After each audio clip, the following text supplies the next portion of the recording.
She found an AirTag in her purse and began to freak out. Her mind started racing about who could have slipped it in and why they were tracking her. In a panic, she called Alex, one of her closest friends. He arrived minutes later and assured her everything was fine, quickly taking the device off her hands. He Googled how to destroy it and learned a hammer was the best option. They both went out on the porch. He smashed the AirTag, and she felt relieved for a moment. But the worry lingered. Someone had slipped it in her purse. Someone was watching.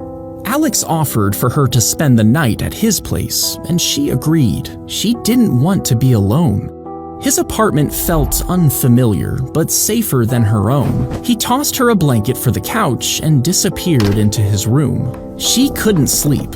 Every creak and noise made her skin crawl. She got up to use the bathroom, but as she walked down the hall, she noticed a room with a glowing red light bleeding from under the door.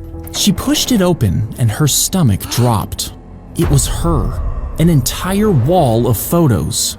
She found a strand of her hair taped to a mirror. A mannequin was wearing a dress that she had lost months ago. There was a wig for every hair color she had worn over the past few years. She gasped as she noticed the neatly organized AirTags. The one labeled purse was missing. She stumbled backwards in disbelief, but as she turned to leave the room, I never lose track of what is mine. She woke up in a chair, the ties cutting into her wrists. Her head throbbed as she looked around and remembered where she was. The door She woke up in a chair, the ties cutting into her wrists. Her head throbbed as she looked around and remembered where she was. The door creaked open. Alex stepped in, holding a glass. He looked unconcerned, like everything was fine. He carefully tipped the water into her mouth, watching her closely. His expression shifted to something darker, more troubled. As he left, she knew she had to escape or something bad would happen. She tugged and twisted at the ties, desperate to loosen them before he returned. Meanwhile, Alex was fixating on a sharp knife resting on the countertop. His hands hovered over it, a conflicted look on his face. Finally, he picked it up with a heavy sigh, gripping it tightly.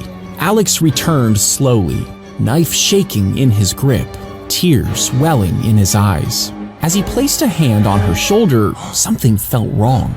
It was the mannequin. Suddenly, she smashed the mirror over his head. She raced toward her car, fingers trembling as she struggled to dial 911. As she drove away, he stood in the doorway with an unsettling smile on his face. She sped away, finally escaping Alex, which put her mind at ease for now.